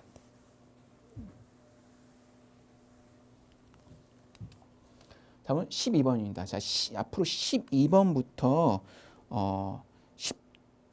18번까지 대략 한 5문제, 12번, 13, 14, 15, 16, 17, 18, 아니 대략 7문제죠. 7문제 정도는 제가 앞서 말씀드린 대로 제가 5장 스포츠 교육의 지도 방법론에 대한 문제입니다. 그래서 이 챕터, 이 5장에서 가장 많은 문제가 출제되기 때문에 이 장은 꼭 필히 심도 있게 이론 공부를 하시고 문제를 푸시고 오답 해설을 명확히 하시고 넘어가시길 부탁드리겠습니다. 자, 12번 개별화 지도 모형에 대한 설명. 아까 우리 처음에 1번 무슨 모형이었죠? 탐구활동 수업 모형이었죠. 예, 근데 2번은 이제 개별화 지도 모형입니다. 그리고 옳은 것은 1번 학생의 학습까지는 사전에 개별화되지 않는다. 자, 2번 학습 진도가 빠른 학생은 지도자의 동의 없이 진도를 나갈 수 있다. 학습 영역의 우선순위는 인지적, 신동적, 정의적 영역의 순위다. 4번 지도자는 운영 과정 전달 시 미디어 사용을 자제하고 학습까지 정보 전달 시간을 늘린다. 근데 이 12번에 대한 이 개별화 지도 모형은 학생 스스로 학습 속도를 조절할 수 있는 모형이고요. 예, 내가 만약에 어려운 학습 난이도를 맞았으면 내가 스스로 조절할 수 있는 거예요. 내 수준에 맞게. 그리고 각 학생에게 수업 운영 정보, 과제 제시, 과제 구조, 수행 기준과 오류 분석이 포함된 학습 활동 및 평가를 하나의 묶음으로 구성한 수업 자료를 제공하는 설계로 학습 능력에 따라서, 나의 학습 능력에 따라서 자신의 속도를 맞춰가면서 학습을 할 수 있습니다. 그래서 12번 개별화 지도 모형에 대한 옳은 것은 바로 2번.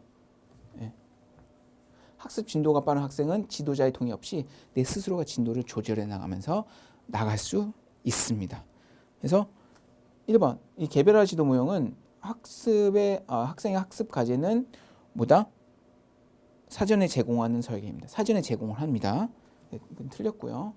3번 탐구 수업 모형에 대한 설명입니다. 이 3번은. 네. 그리고 이 개별화 지도 모형의 학습 영역의 우선순위는 이 심동적이 우선이고요. 그 다음 인지적, 그 다음 정의적, 이 순으로 나옵니다. 그래서 학습 영역의 우선순위는 심동적, 인지적, 정의적. 뭐가? 이 개별화 지도 모형이. 자, 4번은 학생에게 과제를 전달하기 위해 문서, 사진, 비디오 등 다양한 수업 매체를 사용하고 하면서 전달하고 교사는 학생에게 직접 정보를 전달하는 데 소요되는 시간을 줄여 학생과의 상호작용을 더 늘립니다. 그래서 지도자는 운영과제 전달 시 미디어 사용을 자제, 아니죠. 미디어 사용을 더 적극 활용을 해서 학생과의 상호작용을 되도록 더 노력을 해야 됩니다. 그래서 정답, 개별화 지도 모형에 대한 옳은 것은 뭐다? 바로 2번입니다. 학생은 이 지도자의 동의 없이 내 습득의 순서에 맞춰서 그걸 진도를 조절할 수 있습니다. 정답은 2번. 자, 13번입니다. 학습자에게 지도 과제를 전달하는 방법에 대한 설명을 적절하지 않은 것입니다. 적절하지 않은 것. 자, 1번 보시면 자, 스포츠 경험이 많지 않은 학습자에게는 구체적인 언어 전달이 필요하다. 자, 2번. 과제 전달의 효율성을 높이려면 학습 단서의 수가 많을수록 좋다. 3번. 개방 기능의 단서는 복잡한 환경을 폐쇄 기능의 연습 조건 수준으로 단순화시켜 제공한다. 4번. 집중력이 높지 않은 어린 학습자에게는 말이나 행동 정보 외에 매체를 활용하면 효과적이다. 자, 정답은 우선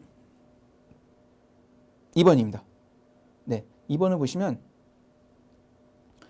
과제 전달의 효율성을 높이려면 학습 단서의 수가 많을수록 좋다. 자, 많으면 더 복잡하고 어렵습니다. 그래서 학습 단서의 수는 많지 않고 간결해야 됩니다. 그리고 정확하게 과제 전달에 학습 단서의 수가 많지 않고 간결해야지만 이 정확하게 과제의 전달의 효율성이 올라갑니다. 그래서 학습자에게 지도 과제를 전달하는 방법을 옳지 않은 것은 바로 2번입니다. 2번. 네. 자, 그럼 1번 보실까요? 자, 학습 단서의 선택과 좋은 단서의 조건으로는 정확, 요점, 간결이 요구되며 단서의 양적 적절성 및 학습자의 연령과 수준에 적합한 단어를 제공해야 되고요. 자, 3번 개방 기능 단서 보시면 개방 기능의 단서는 복잡한 환경을 폐쇄 기능의 연습 조건 수준까지 단순화시켜 제공하는 것이고, 이 폐쇄 기능의 단서는 기능의 요점을 시각적으로 재능하는 것을 말합니다. 네. 자, 4번 보시면 매체를 활용할 경우 자, 매체를 활용할 경우 필요한 부분이나 강조할 부분을 느린 동작으로 반복적으로 관찰하기 용이하게 제공할 수 있는 장점이 있습니다. 자, 그래서 정답은 학습자에게 지도 과제를 전달하는 방법을 적절하지 않은 것은 2번. 자, 학습 단어의 수는 적고 간결하게 정확히 전달을 해야지만 학습의 효율성이 올라갑니다. 그래서 정답은 2번입니다. 자, 이제 4번입니다. 14번입니다. 14번 같은 경우는 긴 보기가 나왔는데요. 자, 보기를 보시면은 보기에 수업 장면에 활용한 모스턴의 교수 스타일에 대한 설명을 적절하지 않은 것입니다. 네, 적절하지 않은 것. 자, 이 보기의 교수 스타일은 뭐냐면 유도 발견형 교수 스타일에 대한 설명입니다. 네. 그래서 이거에 대한 제가 다시 설명해 드리겠지만, 이 지도자는 미리 예정되어 있는 해답을 학생들에게 전달하는 것이 아닌 질문을 통해 해답을 찾아가는 과정을 발견하는 스타일입니다. 네, 그래서 질문을 유도하는 거죠. 그 정답을 찾아가기 위해서, 발견하기 위해서. 그래서 유도 발견형 교수 스타일인데요. 자, 운동 종목. 자, 보기 보시면 축구 학습 목표. 수비를 넘겨 멀리 인프런트 킥으로 패스하기. 자, 그러니까 즉 내가 공을 소지하고 있는 사람입니다. 그 앞에 수비수가 있어요. 그럼 수비수를 넘겨서 멀리 패스하는 거죠. 자, 수업 장면 지도자. 자, 네 앞에 수비가 있을 때 멀리 있는 동료에게 패스하려면 어떻게 킥을 해야 할까? 라고 질문을 했습니다. 그럼 학습자는 수비를 피해 공이 높이 뜨도록 차야 해요. 중력. 지도자. 자, 그럼 달려가면서 발의 어느 부분으로 공의 밑부분을 차면 멀리 보낼 수 있을까? 라고 유도하는 질문을 합니다. 학습자에게. 그래서 학습자는 발등과 발 안쪽 중간 지점에서 손으로 신발끈을 묶는 곳을 가리킵니다. 그래서 지도자는 좋은 대답이야. 그럼 우리 한번 수비수를 넘겨 킥을 해볼까? 라고 얘기를 했습니다. 자, 그럼 여기서 유도하는 질문을 했죠. 자, 그럼 달려가면서 발의 어느 부분으로 공의 밑부분을 차면 멀리 보낼 수 있을까? 라고. 그래서 학습자는 그에 대한 답을 했습니다. 발등과 발 안쪽 중간 지점이요. 자, 적절하지 않은 것이에요. 자, 1번 지도자는 미리 예정되어 있는 해답을 학생에게 직접적으로 전달해야 한다. 아니죠. 해답을 직접 전달하는 게 아니죠. 2번 지도자는 논리적이며 계열적인 질문을 설계해야 된다. 자, 그렇죠. 어떤 질문을 할 건지 미리 준비해야 되죠. 그리고 3번 지도자는 질문에 대한 학습자의 해답을 검토하고 확인한다. 이러는데 그렇죠. 확인해야 되죠. 4번 지도자와 학습자가 지속적으로 상호작용하며 의사결정을 내는. 자, 질문하고 그거에 대한 피드백을 받아야 되죠. 답을 받아야 되죠. 만약 정답이 옳을 경우에도 다시 그 정답을 얘기하기 위해서 옳은 답을 할 수 있도록 계속 유도한 질문을 하는 거죠. 자, 그래서 이것도 맞는 거죠. 계속 상호작용 서로 맞는 거죠. 맞고 1번 틀린 게 1번이죠. 지도자는 미리 예정되어 있는 해답을 학생에게 직접 전달 아닙니다. 예. 직접 전달하지 않습니다. 정답은 1번입니다. 자, 15번입니다. 이제 한 5문제 정도 남았는데요. 예, 조금만 힘내시고 제가 빨리빨리 이제 진행할 수 있도록 해보겠습니다. 자, 보기입니다. 또, 자, 보기에서 설명한 슬라빈의 협동학습 모형. 자, 이번에 또 협동학습 모형이 나왔어요. 각 모형에 대한 설명이 다 나오네요, 문제에서. 예, 그 5장을 보시면은 스포츠 교육학의 지도 방법론을 보면 대략 7가지의 교수 방법이 나옵니다. 뭐 좀 더 있지만 대표적으로 7가지가 나오는데 그 7가지에 대한 특징, 개념과 특징은 잘 파악을 하시고 넘어가셔야 돼요. 자, 보기 보시면은 모든 팀원의 수원이 팀 점수 또는 평가에 포함되기 때문에 모든 학습자는 팀 과제의 수행을 위해 노력을 해야 된다. 예. 그러니까 팀원이 예를 들면 다 4명이에요. 근데 이 4명 한 명마다 이 점수가 다 반영돼서 팀 평가에 영향을 미친다는 얘기죠. 팀 과제. 그래서 학습자는 팀의 과제 수행을 노력해야 된다. 자, 이거 같은 경우는 자, 이 보기는 보기는 이 협동 학습 모형의 팀 성취 분배 방식에 대한 설명입니다. 본 방식은 모든 팀원들의 점수가 합쳐져서 팀 점수가 되는 것을 얘기하는데요. 이에 모든 팀원의 수행이 팀 점수 또는 평가에 포함되기 때문에 각 개인의 팀의 과제 수행을 위해 노력을 해야 됩니다. 따라서 이에 대해서 따라오는 것은 바로 뭐다? 이 개인의 이 책무성이 강조됩니다. 책무성, 예를 들면 또 책임감. 예. 그래서 정답은 3번입니다.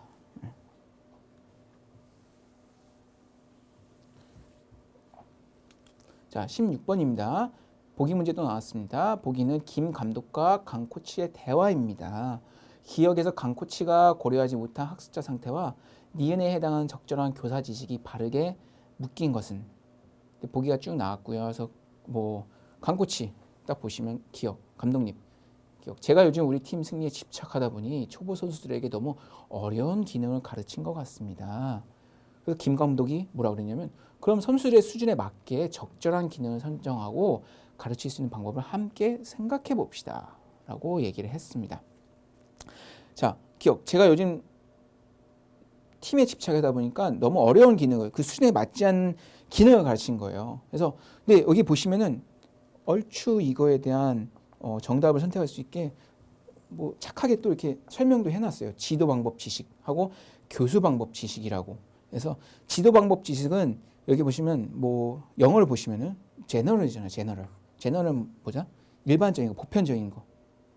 자, 그리고 여기 내용 교수법은 만약에 축구에 대한 내용 교수법 지식이다. 그러면 축구 종목에 대한 전문 지식을 얘기하는 거예요. 이거는 뭐다? 제너럴한 지식, 일반적인 보통적인 지식이고 이거는 특정 종목에 대한 지식, 특정한 전문 지식을 얘기하는 거예요. 그래서 자, 기억 같은 경우는 이게 무슨 얘기를 하는 거냐면 기능 수준, 너무 어려운 기능을 가르친 거죠. 그래서 기능 수준에 대한 설명이고요.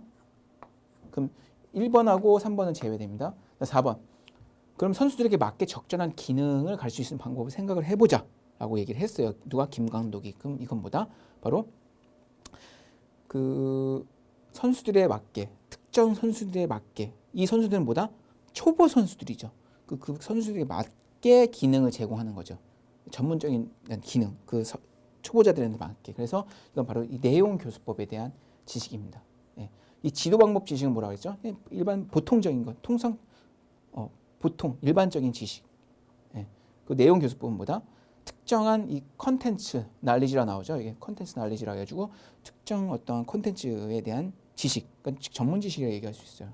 그래서 초보자들한테 맞는 게 적절한 기능을 선정해서 가르칠 수 있는 방법을 선택하는 것보다 바로 내용 교수법입니다. 그래서 정답은 뭐다? 바르게 묶인 것 4번이라고 얘기할 수 있습니다. 그래서 이거 같은 경우는 이 문제는 슐만의 7가지 교사 지식에 대해서 묻는 겁니다. 이 7가지 슐만의 7가지 교사 지식을 살펴보면 첫 번째 교육과정 지식이 있고요. 그다음 교육 환경 지식, 그다음 교육 목적 지식, 그리고 내용 지식, 학습자에 대한 지식, 그다음 내용 교수법 지식, 그다음 지도 방법 지식이 있어요. 그래서 이거에 대한 설명은 저희 뭐 책 뒤에도 자세히 상세히 나와 있으니까 한번 읽어보시고 넘어가시면 좋습니다. 자, 다음 문제로 한번 넘어갈게요. 자, 다음 17번입니다. 자, 이제 딱 3문제 나왔습니다. 네 문제네요. 자, 보기 문제 또 나왔습니다. 자, 보기에서 A 회원이 제안한 내용의 적절한 생활체육 프로그램 유형과 교육 모형, 또 교육 모형에 대한 묻는 문제죠. 그래서 그게 바르게 묶인 것은, 자, 쭉 보면 회장님, 자, 우리 축구 동호회는 너무 기술이 좋은 사람들 위주로만 경기를 하는 것 같습니다. 회원 모두가 즐겁게 참여할 수 있는 방법이 없을까요? 자, 잘하는 사람 위주로 운영되는 게 아니고 뭐다?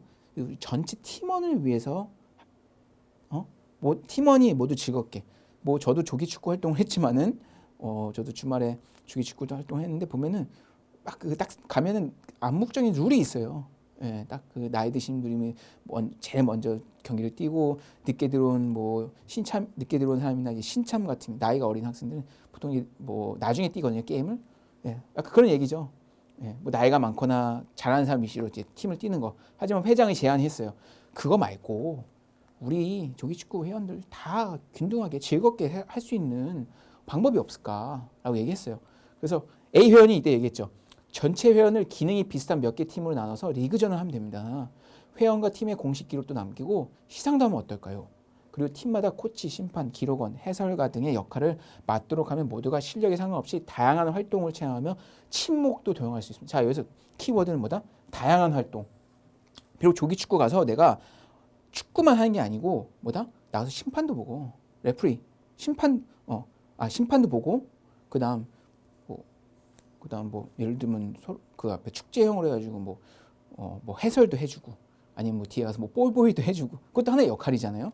그렇게 돌아가면서 다양하게 하면 어떨까라고 A 회원이 제안을 했습니다. 자, 그럼 보기 한번 볼까요? 자, 축제형, 이거 스포츠 교육 모형이고 2번 강습회형, 스포츠 교육, 강습회형, 협동학습, 축제형, 협동학습 모형. 자, 이거 같은 경우는 보기 보시면은 키워드가 또 나오는데 회원 모두가 즐겁게 참여. 자, 회원 모두가 즐겁게 참여해서 노는 게 뭐죠? 축제를 하는 거잖아요. 축제. 예? 뭐다? 축제형입니다. 축제형. 축제형 중에 이 모형은 뭐냐면 스포츠를 통해 학생들에게 지속적, 교육적, 긍정적인 경험을 제공하여 다양한 가치를 달성하도록 설계된 교육 과정이 바로 보다 이 스포츠 교육형 모형입니다. 예, 그러니까 스포츠를 통해서 다양한 활동과 체험을 할 수 있도록 하는 모형이죠. 그래서 축제형, 스포츠 교육형 해서 정답은 뭐다? 바로 1번이죠. 1번을 찍으시면 됩니다. 이 문제도 마찬가지로 보기를 잘 읽어보시면은 답을 고르실 수 있으실 거예요. 네. 자, 이제 3문제 남았죠. 18번. 자, 또 보기 문제가 나왔습니다. 자, 보기에서 설명한 협동학습 모형의 교수 전략은 협동학습 모형 또 나왔습니다. 이 협동학습 모형의 교수 전략 중 하나인 바로 이거는 이 직소 방법에 대한 설명이에요. 제가 정답을 미리 말씀드리면 2번인데 이 직소 방법은 지도자는 학습자를 몇 개 팀을 나누고 각 팀마다 학습 과제를 분배한다. 테니스의 경우 뭐 A팀은 뭐 포핸드 스트로크, B팀은 백핸드 스트로크, C팀은 뭐 발리, D팀은 서비스. 그런 식으로 팀을 나눠서 각 팀마다 맞는 그런 스트로크 연습을 하는 건데요. 그다음 각 팀은 모든 팀원들을 팀에 할당된 과제를 익힌 후 다음 팀에 해당 과제를 가르친다. 그래서 이거는 협동학습 모형의 직소 방법에 대한 설명입니다. 이 직소 방법에 대한 설명은 약간 이 직소는 이 퍼즐이라는 뜻이 있거든요. 퍼즐이라는 의미가 있는데 분배되어 있던 것을 다시 맞추는 거예요. 그래서 각각 나눠서 분배했잖아요. A팀은 뭐 포핸드 스트로크, B팀은 백핸드, C팀은 발리, D팀 서비스.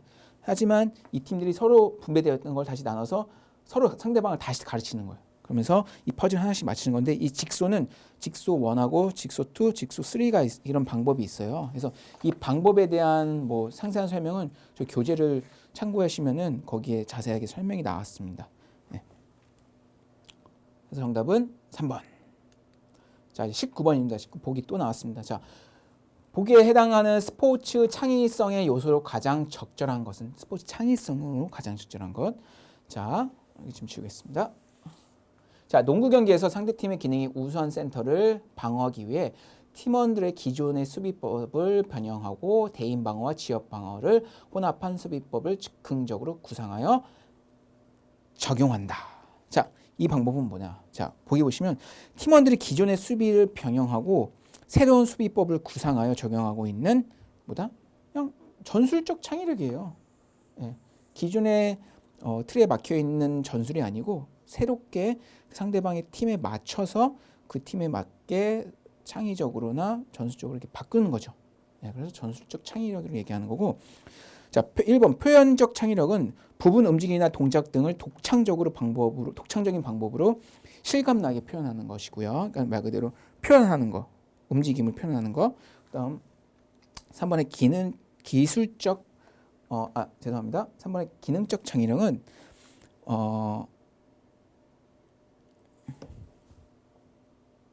기능적으로 예를 들면 운동 경기에서 기존의 스포츠 기술을 독창적인 방법으로 창의하는 거, 기술들을 스포츠 그러니까 종목마다 각각 그 종목에 해당하는 기능들이 있잖아요. 그걸 이제 창의적으로 표현하는 거고요. 다음 심미적은 말 그대로 스포츠 및 무용 등을 활용하여 체육 활동을 재구성하거나 새롭게 창조하는 것을 창조 및 창작하는 것을 얘기합니다. 그래서 이거는 기존의 전술이죠. 기존의 수비법을 어떻게 바꿔서 변형해서 뭐 대인 방어와 지역 방어를 혼합한 수비법을 즉흥적으로 구상하는 거. 전술적 창의력. 정답은 2번입니다. 자, 이제 지금까지 20번까지 달려오시느라 고생이 너무 많으셨습니다. 이제 마지막 문제입니다. 자, 마지막 보기 또 나왔습니다. 자, 보기 보시면은 지용이가 학교 스포츠 클럽 활동을 통해 얻은 교육적 가치로 가장 적절한 것은? 자, 교육적 가치로 가장 적절한 것. 자, 스포츠 활동은 뭐라 했죠? 창의적 활동, 비교과 활동이고 창의적 활동이라고 그랬죠? 그걸 통해 얻은 교육적 가치로 적절한 것은? 지용이는 학교 스포츠 클럽을 통해 농구팀에 소속되어 다양한 대회를 참여하면서 경기 규칙을 준수하고 친구들과 서로 협동, 배려하는 행동을 보여줬어요. 자, 그럼 뭐죠? 이 스포츠 클럽을 통해서 경기 규칙을 준수해. 그리고 친구들과 협동하고 배려하는 행동을 습득을 했어요. 이건 뭐다? 이 정의적 가치에 해당돼요. 정의적 가치. 예. 이 정의적 가치는 심리적 건강, 사회적 기술, 도덕적 인격과 관련된 가치를 의미하고요. 자, 신체적 가치는 건강 및 체력과 관련된 가치고요. 이 인지적은 이제 학업 성적 및 지적 기능, 문해력 및 수혜력과 관련된 가치. 마지막 기능적 가치는 좋은 결과, 목표 성취 등을 만들어내는 움직임에 대한 가치입니다. 즉, 이 보기에 대한 문제는 이 정의적 가치, 규칙을 준수하고 그래서 심리적 건강, 사회적 기술, 도덕적 인격과 관련된 가치를 형성하는 거예요. 정의적 가치입니다. 뭘 통해서? 스포츠 활동을 통해서 얻은 교육적 가치로는 정의적 가치가 정답은 3번입니다. 네. 자, 지금까지 저희가 2018 스포츠 지도사 기출문제 문제 풀이를 저와 함께 해보셨는데요. 자, 이게 온라인 강의를 들어보시고도 약간 의문이 되시고 궁금한 점이 있으시면은 저희 온라인 모레 직접 이렇게 질의응답을 해주셔도 되고요. 그리고 또한 저희 책에 딱 첫 장 넘기시면 나오는데 저희가 또 오프라인 강의를 또 제공해드리고 있어요. 별도로. 근데 이건 별도로 이제 기간에 제공한 날짜에 맞춰서 따로 별도로 문의를 하셔서 수강을 해주시면 되고, 그리고 또 궁금한 점이 있으시면은 저희 네이버 카페 아시죠? 거기에 스포츠 레저 교육이라고 치시면은 저희 저자들이 직접 총 저희 5명의 저자들이 썼는데 그중에 3명의 저자들이 그 카페를 운영하고 있어요. 그래서 거기에서 스포츠 지도사 폴더에 들어가셔서 꼭 이 교재에 관련된 문제에 대한 문의 스포츠 지도사 취득과 관련돼서 궁금하신 거 아무